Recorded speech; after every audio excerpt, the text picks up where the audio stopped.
Movie start होती है और हमें एक लड़के को दिखाया जाता है जिसका नाम एंगस है।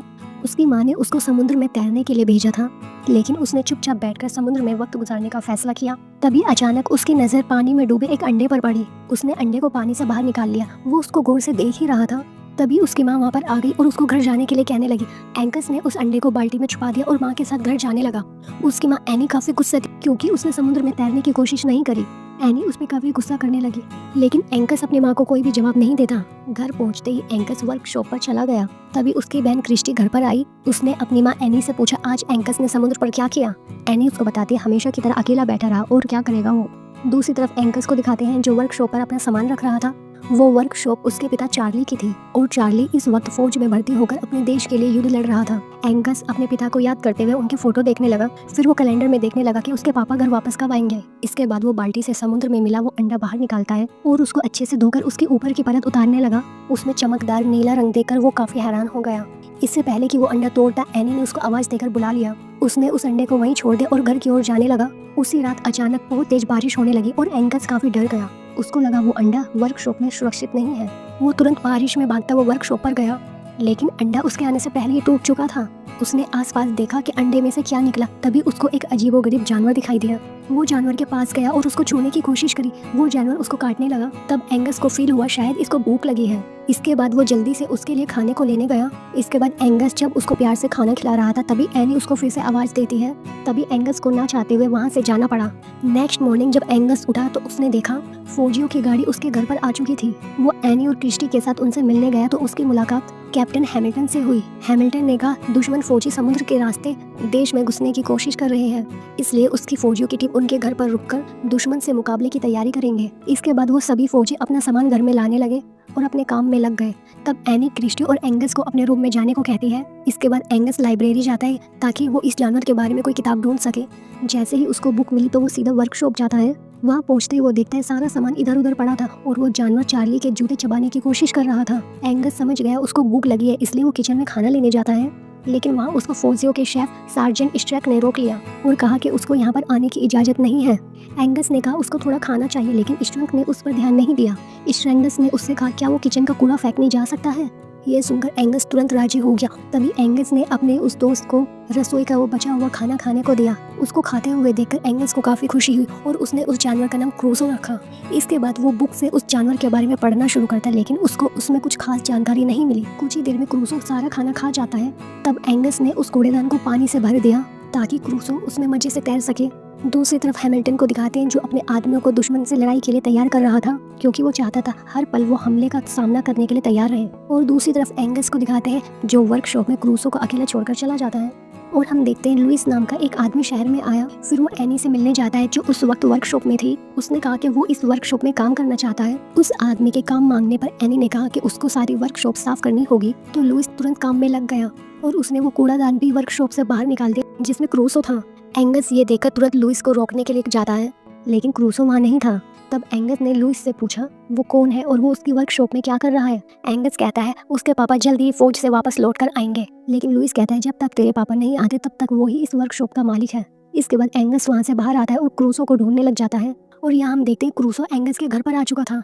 क्रूसो को देखते ही स्ट्रंग का कुत्ता उसके पीछे जाने लगता है, लेकिन कुत्ता चैन से बंधा हुआ था इसलिए वो क्रूसो को नहीं पकड़ पाता। और तभी क्रूसो भागकर बाथरूम में चला जाता है। तभी क्रिस्टी बाथरूम में गई तो वो जोर से चिल्लाने लगी। उसकी चीखें सुनकर एंगस तुरंत समझ गया कि वहाँ क्रूसो होगा, इसलिए वो भागकर क्रिस्टी के पास गया और उसको शांत किया और उसको समझाया वो उसका पेट है, समुद्र के किनारे मिले एक अंडे से निकला है। लेकिन क्रिस्टी काफी डरी हुई थी, लेकिन एंगस ने उससे प्रॉमिस लिया कि वो एनी को ना बताए, क्योंकि क्रूसो किसी को नुकसान नहीं पहुंचाता। दूसरी तरफ एनी को दिखाते हैं जो वर्कशॉप में लुइस से मिलने जाती है। वो अपने साथ अपने पति के कुछ कपड़े लेकर आई थी जो उसने लुइस को दे दिए। ये देखकर लुइस ने पूछा क्या चार्ली यहाँ पर वापस नहीं लौटेगा। इस बात पर एनी सैड होते हुए कहती है वो कभी वापस नहीं आएगा। तभी लुइस पूछता है एंगस ने तो मुझसे कहा था उसके पिता वापस आने वाले हैं। इस पर एनी जवाब देती है एंगस अभी बच्चा है। सच तो ये था जहाज समंदर में डूबने की वजह से चार्ली की मौत हो गई थी। इसके बाद एनी लुइस को बाथरूम में हो रही लीकेज को ठीक करने के लिए बोलती है। लुइस उसको ठीक करने के लिए घर में आता है और हम देखते हैं ये वही बाथरूम था जिसमें एंगस और क्रिस्टी ने क्रूसो को छिपा रखा था। जैसे ही अंदर आने के लुइस गेट खटखटाता है, वो लोग उसको अंदर आने से रोकते हैं, लेकिन बहुत देर बाद जब वो दोनों बाथरूम से बाहर नहीं आए तो लुइस ने कहा वो एनी से उनकी शिकायत करेगा। इसके बाद क्रिस्टी मजबूर होकर गेट खोल देती है। लुइस ने अंदर आकर कहा कि वो लीकेज ठीक करने आया है। तभी अचानक लुइस क्रूसो को देख लेता है लुइस बहुत बुरी तरह से डर गया। उसने घबराते हुए पूछा, ये क्या है? एंगस ने उसको क्रूसो की पूरी कहानी बताई।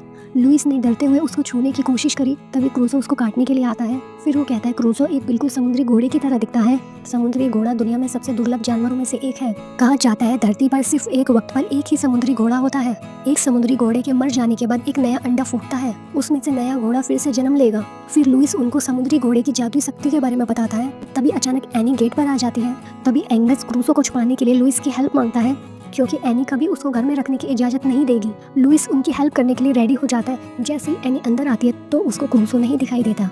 क्रूसो एक लकड़ी के बॉक्स के अंदर था। जैसे वो बाहर झांक कर देखता है तभी लुइस उसको ढक देता है। इसके बाद एनी बाहर आती है तो उसकी मुलाकात हैमिल्टन से होती है। उसने एनी को फौजियों के डिनर में शामिल होने की दावत दी। इसके बाद लुइस एंगस से कहता है कि उसे क्रूसो को वापस समुद्र में छोड़ देना चाहिए, क्योंकि वही उसका असली घर है। लेकिन एंगस इसके लिए राजी नहीं होता। वो कहता है क्रूसो की असली जगह सिर्फ मेरे साथ ही है। इसके बाद हम एंगस को देखते हैं जो बाथरूम में क्रूसो के साथ खेल रहा होता है। तभी एंगस को क्रूसो को छोड़कर जाना पड़ता है और वो गलती से गेट बंद करना भूल गया। मौके का फायदा उठाकर क्रूसो बाथरूम से बाहर आ जाता है। तभी इस रंग का कुत्ता क्रूसो को देख लेता है और वो चारों तरफ उसको ढूंढने लगा। कुत्ता क्रूसो का पीछा करने लगा और क्रूसो खुद की जान बचाने के लिए भागता रहा। तभी दौड़ता हुआ वो कुत्ता फौजियों की डिनर टेबल पर चढ़ जाता और सारा खाना बर्बाद कर देता है। लेकिन उनको वहाँ पे सिर्फ कुत्ता ही दिखाई दिया, क्रूसो वहाँ नहीं था। और दूसरी तरफ क्रूसो जल्दी से दौड़कर बाहर फुआरे में कूद गया। वहाँ उसको खाने के लिए बहुत सारी मछलियाँ भी मिल गई। और दूसरी तरफ एंगस चारों तरफ क्रूसो को ढूंढ रहा था। तभी लुइस उसको घर वापस जाने के लिए कहता है, क्योंकि डाइनिंग टेबल पर जो भी हो उस वजह से एनी काफी परेशान थी। लुइस उसको भरोसा दिलाता है कि वो क्रूसो को ढूंढकर सही सलामत उसको घर वापस ले आएगा।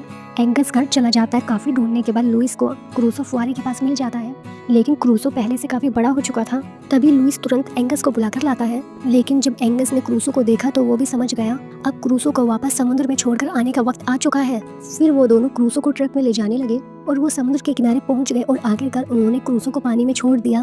क्रूसो से अलग होकर एंगस बेहद उदास था, लेकिन वो भी क्या करता और कोई रास्ता नहीं था, इसलिए उसने क्रूसो को जाने दिया। अगले दिन हम जिमी नाम के एक आदमी को देखते हैं जो दोस्त ह्यू के साथ समुद्र में मछली पकड़ने गया था। तभी अचानक हुई को लगता है उनके तार में कोई बड़ी मछली फंसी है। जैसे उन्होंने तार खींचे तो उनकी बोट पानी में डूबने लगी। तभी अचानक बड़ा सा क्रूसो उनके सामने आ गया। उसको देखते ही उन दोनों के होश उड़ गए। लेकिन हुई अब भी इस जानवर को पकड़ना चाहता था, क्योंकि इसके बदले में वो लाखों रुपए कमाकर अमीर हो सकते थे। लेकिन जिमी इससे सहमत नहीं होता और क्रूसो उनको खींचकर किनारे से दूर लेकर जाने लगा। तभी जिमी तार काट देता है और अपनी जान बचा लेता है। तभी उन्होंने एक बार फिर क्रूसो को देखा। उन लोगों को अपनी आंखों पर यकीन नहीं हो रहा था, क्योंकि ऐसे अजीबोगरीब जानवर को उन्होंने कभी नहीं देखा था, ना कभी उसके बारे में कुछ सुना था। दूसरी तरफ एंगस को दिखाते हैं, जिससे हैमिल्टन कहता है उसकी मां चाहती है अभी से वो फौज में भर्ती होने की ट्रेनिंग शुरू कर दे। इसके बाद एंगस फौजियों की उनके काम में मदद करने लगा, लेकिन कुछ ही दिनों में वो इस सब से बोर होने लगा। एक दिन वो कैप्टन हैमिल्टन से बचकर समुद्र के किनारे भाग गया। उसने क्रूसो को बहुत आवाजें दी, लेकिन वो कहीं भी दिखाई नहीं दिया। इसके बाद वो एक बोट में बैठकर खुद उसको ढूंढने के लिए निकल गया। कुछ ही देर में क्रूसो पानी से निकलकर उसके सामने आया। उसका इतना बड़ा रूप देखकर एंगस हैरान रह गया। इसके बाद वो कूदकर क्रूसो की पीठ पर बैठ गया। एंगस बहुत डरा हुआ था, लेकिन क्रूसो ने उसको समुद्र की सैर कराई। एंगस को काफी मजा आ रहा था। क्रूसो एंगस को किनारे पर वापस छोड़ने आया। तभी श्रृंग का कुत्ता भी वहाँ पर आ जाता है और उसको क्रूसो की महक आ गई। तभी कुत्ता किनारे की तरफ भागता है तो श्रृंग भी उसके पीछे जाने लगता है और श्रृंग भी क्रूसो को देख लेता है। और फिर रात का सीन दिखाते हैं जहाँ पर एंगस क्रिस्टी और लुइस को अपनी समुद्र की सैर के बारे में बताता है, जिसको सुनकर वो दोनों काफी खुश होते हैं। तभी बाहर से एनी उनको हंसते हुए देख लेती है और वहाँ से जाने लगती है। तभी लुइस भी उसको देख लेता है और उसके पीछे जाता है। एनी लुइस का शुक्र अदा करती है, क्योंकि आज उसने अपने बच्चे को इतने वक्त बाद हंसते हुए देखा। इसके बाद हम जिमी को देखते हैं, जिसने जोक नाम के एक रिपोर्टर को समुद्र में उस अजीबोगरीब जानवर के बारे में बताया। ये सब सुनकर जोक डिसाइड करता है इसके जरिए वो शहर में इन्वेस्टर को बुला सकता है, क्योंकि टूरिस्ट को ऐसे अनोखे जानवर देखने में काफी दिलचस्पी होती है। लेकिन ह्यू कहता है शहर जैसा है वैसे ही ठीक है।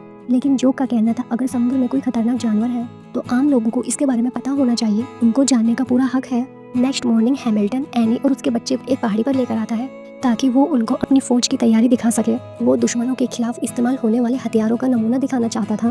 तभी कैप्टन आदमियों को पानी में छुपे दुश्मनों पर हमला करने का नमूना दिखाने को कहता है। ये सुनकर एंगस हैरान हो जाता है, क्योंकि इससे क्रूसो की जान को खतरा हो सकता है। तभी वो अपनी माँ एनी से रिक्वेस्ट करता है कि वो फौजियों को हमला करने से रोके। एनी यहाँ पर कुछ भी नहीं समझ पाते। एनी एंगस को चुपचाप खड़े रहने को कहती है। तभी क्रिस्टी एनी से कहती है वो सच कह रहा है, मगर एनी ने उसकी बात भी नहीं मानी और इधर फौजियों ने पानी में हमला करना शुरू कर दिया और समुद्र में क्रूसो बहुत बुरी तरह से डर जाता है और वो इन हमलों से बचने की कोशिश कर रहा था। और दूसरी तरफ जिमी और जॉन भी क्रूसो की पिक्चर लेने के लिए समुद्र के किनारे आ चुके थे, लेकिन वो क्रूसो की एक भी पिक्चर ना ले सके। तभी उन्होंने क्रूसो का नकली पुतला बनाकर तस्वीर ली और अगले दिन अखबार में भी छाप दिया।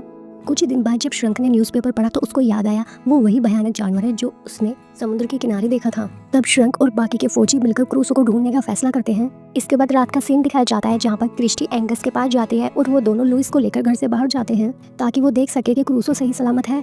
समुद्र के किनारे पहुंचकर एंगस क्रूसो का आवाज देता है, लेकिन क्रूसो बाहर नहीं आया। थोड़ी देर बाद जब क्रूसो बाहर आया तब वो काफी खतरनाक और जंगली हो चुका था। उसने एंगस को भी नहीं पहचाना और उस पर हमला करने लगा। ये देखकर सब हैरान रह गए कि वो ऐसा क्यों कर रहा है। थोड़ी देर बाद क्रूसो वापस चला जाता है और एंगस लुइस पे इल्जाम लगाता है ये सब उसी की वजह से हो रहा है क्योंकि उसके कहने पर ही उन्होंने क्रूसो को समुद्र में छोड़ा था। दूसरी तरफ ट्रंक और उसके साथियों को देखते हैं जो क्रूसो को ढूंढने में लगे हुए थे और वो क्रूसो को मारने के इरादे से आए थे। जैसे ही वो किनारे के करीब पहुंचे तो उसको कुत्ते के भौंकने की आवाज आई। स्ट्रंक समझ गया क्रूसो वहीं पर है। तभी स्ट्रंक ने कुत्ते की आवाज का पीछा करने को कहा। तभी हम देखते क्रूसो कुत्ते को खा जाता है। इसके बाद चारों तरफ सन्नाटा फैल गया। फौजियों को समझ नहीं आ रहा समुद्र में हो क्या रहा है, इसलिए उन्होंने चारों तरफ गोलियां चला दी। तभी अचानक क्रूसो आया और उसने उनकी बोट को पलट दिया और वो सभी समुद्र में गिर गए। दूसरी तरफ हैमिल्टन को दिखाते हैं। उसको जब ये न्यूज मिली कि समुद्र में गोलीबारी हो रही है तो उसको लगा कि दुश्मनों ने हमला कर दिया। उसने अपने सभी फौजियों को दुश्मन पर हमला करने का हुक्म दिया और उसने एनी को बच्चों के साथ घर में रहने को कहा। तभी एनी क्रिस्टी से पूछती है एंगस कहाँ है। वो कहती है एंगस घर पर नहीं है। ये सुनकर एनी काफी घबरा जाती है। वो कहती है युद्ध चल रहा है और एंगस को ऐसा अकेला नहीं छोड़ सकते, इसलिए एनी भी जिद करके हैमिल्टन के साथ समुद्र की ओर निकल जाती है। दूसरी तरफ समुद्र में क्रूसो को दिखाया जाता है जो बिल्कुल बेकाबू हो चुका था। उसने स्ट्रंग को अपने मुंह में पकड़कर उठा लिया। तभी एंगस वहाँ पर आता है और वो क्रूसो को रोकने की कोशिश करता है, लेकिन क्रूसो उसकी नहीं सुनता। तब एंगस पानी में उतरकर उसके करीब जाता है। तभी अचानक एंगस का पैर फिसल जाता है और वो समुद्र में डूबने लगता है। तभी क्रूसो स्ट्रंग को छोड़कर एंगस को बचाने चला जाता है। वो तुरंत एंगस को समुद्र के किनारे ले आया, लेकिन एंगस बेहोश हो चुका था। लुइस और क्रूसो ने एंगस को होश में लाने की कोशिश करी, लेकिन उसके शरीर में कोई भी हलचल नहीं थी। थोड़ी देर में एंगस को होश आ जाता है और एंगस काफी खुश होता है क्रूसो को पहले जैसा शांत देखकर। दूसरी तरफ हैमिल्टन को दिखाते हैं जिसको दुश्मनों की कश्तों का कोई सुराग नहीं मिला, लेकिन उसने अपने फौजियों को समुद्र पर हमला करते रहने को कहा। थोड़ी देर में हैमिल्टन समुद्र के किनारे पहुंच गया और क्रूसो उसको देखकर समुद्र में छुप गया। एनी दौड़कर एंगस के पास आती है और उसको सही सलामत देखकर खुश होती है। एंगस एनी को क्रूसो के बारे में समझाने की कोशिश करता है। एनी ये सब सुनकर एंगस पर गुस्सा करने लगती है। तभी क्रूसो समुद्र से बाहर आता है। एनी उसको देखकर हैरान हो जाती है और यहाँ पर एनी को समझ आ जाता है एंगस जो भी बोल रहा था वो सब कुछ सच था। हैमिल्टन और उसके साथी भी इतने बड़े जानवर को देखकर हैरान रह गए। दूसरी तरफ हैमिल्टन के ऑर्डर के मुताबिक फौजियों ने समुद्र पे हमला करना शुरू कर दिया। तभी एंगस कूदकर क्रूसो की पीठ पर बैठ जाता है ताकि वो फौजियों के हमले से एंगस को बचा सके और उसको समुद्र से दूसरी तरफ ले जाए। ये देखकर एनी काफी डर जाती है और उसने हैमिल्टन को हमला रोकने को कहा। हैमिल्टन ने अपने फौजियों से बात करने की कोशिश करी, लेकिन रेडियोज ने काम करना बंद कर दिया। इसके बाद हैमिल्टन, एनी और लुइस एक बोट में बैठकर एंगस के पीछे गए। एंगस क्रूसो को बचाकर दूसरी तरफ लेकर ही जा रहा था। तभी फौजियों ने दुश्मनों के लिए पानी में बिछाया हुआ जाल खोल दिया और क्रूसो समय पर जाल को पार नहीं कर पाया। तभी हैमिल्टन एंगस को अपनी कश्ती में कूदने के लिए कहता है। ये करने से पहले एंगस क्रूसो से कहता है कि वो उसका सबसे अच्छा दोस्त है और वो उसको हमेशा याद रखेगा। इसके बाद वो पानी में कूदकर वापस बोट पर आ गया।